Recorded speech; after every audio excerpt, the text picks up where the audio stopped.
Hello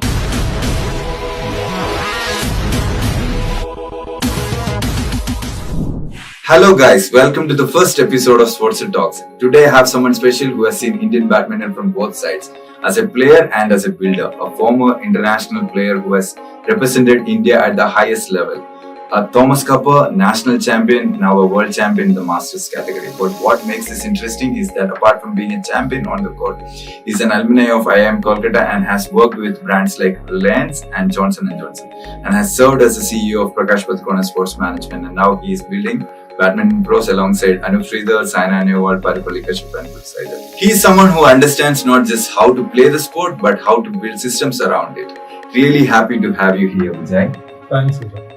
So Vijay, before we get into the academy bit, I would like to know how you got into badminton. How did badminton happen to you?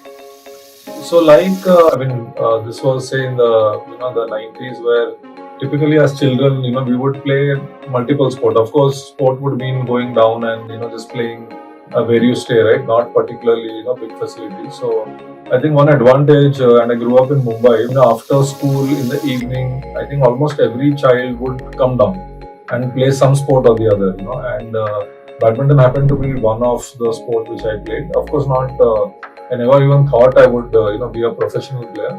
It was just about, enjoying, what you typically do in childhood, you just enjoy playing, any game. And once I continued, I realized that, and not just me, the people around me realized that I had a talent, for badminton. And I think one thing led to another. I joined a small club, in the place where I stay in Mulund, and slowly I started beating better players. I was in school, started beating the college students, and then, taking part in the district tournaments, state tournaments, represented state, of course, represented India later, So, of course, it's a long journey, which, I put in short, but I think it just happened to me, and I just took the opportunity. I sensed that I was good at it, and not just, as you mentioned, not just playing the sport. Even after it, I'm still associated with the badminton. So how did the academy bug bite? Like, how did the whole academy thing happen? Like, when did you think that you should become a coach or start building an academy? Yeah, so one is typically as a sports player, a career starts sometime when you are maybe on an average when you are 13 to 15, and it goes on till you are, say, about 31, 32. I was very good at sport, and I just thought that, going ahead, I should do something which I am good at. Also, if I have to contribute back to society with whatever I am good at, it has to be sport. Playing on the court as a player has limitations, especially in singles. You can't go beyond a certain age. So the idea then was to be associated with sport. I did my MBA from IMC after my playing career. I was in corporate world, but I knew that at some point of time, all of these experiences will help me eventually to get back into sport. So I picked up whatever I had to, from the MBA program. Good stints in Reliance Industries, in Johnson & Johnson. I got fortunate enough to work with Prakash Padukone. We formed Padukone Sports Management. But it was also right that time, that badminton, especially Saina had won the Commonwealth and Commonwealth Gold. A lot of infrastructure coming up. So that opportunity was right for somebody like me to get back into sport. And I started it because I thought that with my background, and maybe not too many people have my kind of background where I've played at a higher level. I've done well in academics, I've done well in corporate, and I thought that somebody like me should get back into sport, because I can contribute on many fronts. I think the academy idea started then, and of course you need to sustain, you need to do well, and I was also clear of one thing, that of course we are passionate about sport and we want to get back into sport, but it has to be sustainable. I think for some time maybe you might not make ends meet, but the eventual aim, if you want to continue, is if passion doesn't make money, then at some point it is not going to continue, right? So I thought that it is good that all passionate guys come together, but I create a business model around it where everyone is comfortable. All right. So when this whole corporate experience, did it really add value? It did. I think every experience, adds value. But corporate, one good thing I understood was you have to work in teams. There is a hierarchy. You typically academy, you don't have too many hierarchies. It's like one person deciding. But corporate taught me a lot of systems. A lot of processes, working. Between different teams and for an eventual goal. I mean, sales is required, but there is marketing support needed. There are so many other things. Strong HR systems required. To keep your people happy. So I think in my case, definitely the corporate was very helpful, and especially in Johnson and Johnson, I was in sales, and you typically have very stretched targets, and you have to sit and plan. Long days, sit with the sales team. I mean, there is a fun to it. I mean, although it's a lot of hard work and long hours. When you look back, for me especially, I would think the business acumen. Of course, I learned it theoretically maybe in the MBA, but I actually practically did it in a much bigger scale in corporate. I think that has really helped me to translate all those learnings into the badminton pros now. So that's definitely helping you scale as well, right? Badminton pros, those processes which you learned at corporate level. I'm sure. Yeah. So I think the moment you talk scale, it has to be a system, it has to be a process, right? Because otherwise it would not work at all. And there's no point running one center efficiently and then one center which is in a different city run in a very different way. Of course, scaling has its own challenges. We are also into coaching where it is very person dependent, where eventually a human being is going to deliver, a coach is going to deliver. I think at least for now, whatever tech, whatever AI has come, still a coach is doing the coaching. So in fact, systems are much more important. So back in 90s when you started and getting trained, and now fast forward, what has changed in terms of coaching?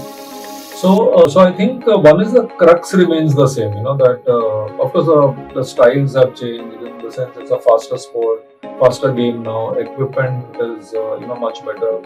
The point scoring format has changed. During my time, it was 15 into 3.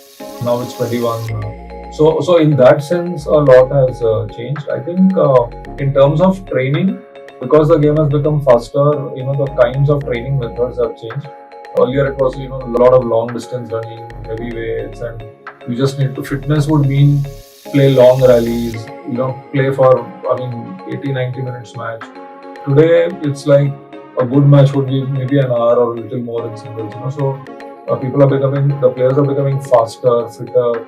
The rehab is very good. The physio is very good. That's the beauty, Whatever we keep telling our players, you can have all the support from everywhere possible. But when you are inside the court, it is you. I mean, there's nobody who can tell you anything.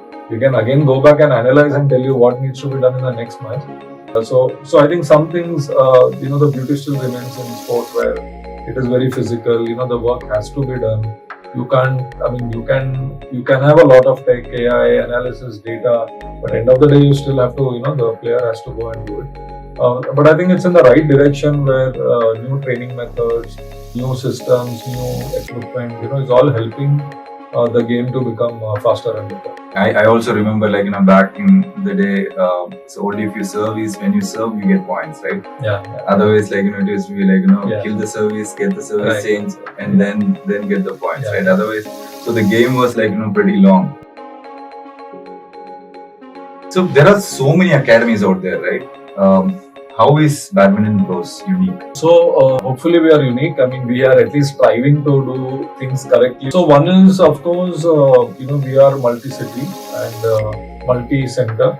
I think in badminton specifically, there are not too many brands, who are pan-India. So all the more the systems have to be in place. As I said, because it depends a lot on the coaches delivering the coaching. So first is, of course, they have to be trained properly. Apart from that, of course, we need to have systems in place. We need to, because and this is maybe not sport, but collection of payments, attendance. There's a lot of things. So at this stage, it becomes like any other business. And as you said, so many academies. So we need to ensure that the students coming right from the time you get a call. There has to be a team which handles the parents, and there's a smooth process for them registering us. Of course, we do it through the app, and now we have Sportstr also, which is helping us out tremendously. Coaches are very happy because attendance is being tracked of the players, the report is being sent to the parents. So I think a lot of systems we're trying to put in place which were not there earlier. Typically, academies were one coach or a couple of coaches delivering good coaching. We've also introduced a layer of a support system around it, be it operations, be it marketing. So I think there is no. I would think that if you do all of these things properly and efficiently, which we are trying to do, and certain cases we have done, certain cases we are improving, I think that is what will make us unique. So many academies kind of fail at one center itself, right? You guys went on to scale at multiple centers in multiple locations, multiple cities, right? What was the toughest challenge you had? When did things started breaking?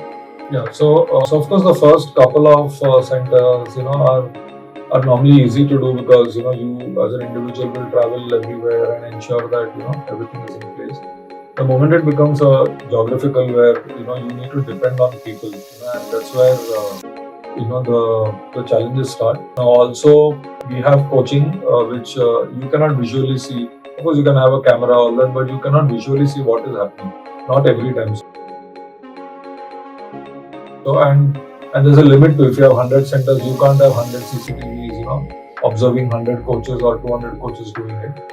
So I think the challenge always is, depending on a team which is remote, as in it's not near you, and you still have to ensure that the curriculum and the coaching is being followed. Like we of course try and circumvent it in ways, as I said, get the right kind of coaches, motivate the coaches, train the coaches. And we have systems in place now, even through the Sportstr app, where a parent can actually give feedback immediately after, every session actually. So it's not about complaining, but at least we come to know what's happening. There is a rating given to every session almost. I think a lot of systems in place can be done to circumvent the challenge of geography or of maintaining a proper curriculum. So when you say hiring or having good coaches, right? What are the methodologies you follow to hire good coaches or retain them? So one is of course through our contacts of or just sheer experience of being player and coaches. There is a wide base of coaches whom we are always in touch with, right? Maybe not directly, but through the contacts we've developed over the years. So one is of course we try and get a good level of coach depending on the level. There is beginner level, intermediate, advanced. So one advantage that of course as players we have is that we know the background of the players. So the moment the coaches tell us something, what would a district level performance mean, what would a state level performance mean. We have coaches who actually send us videos, we do trial classes for them. So when a coach is playing, we actually know the background. So I think that advantage we have as players and coaches.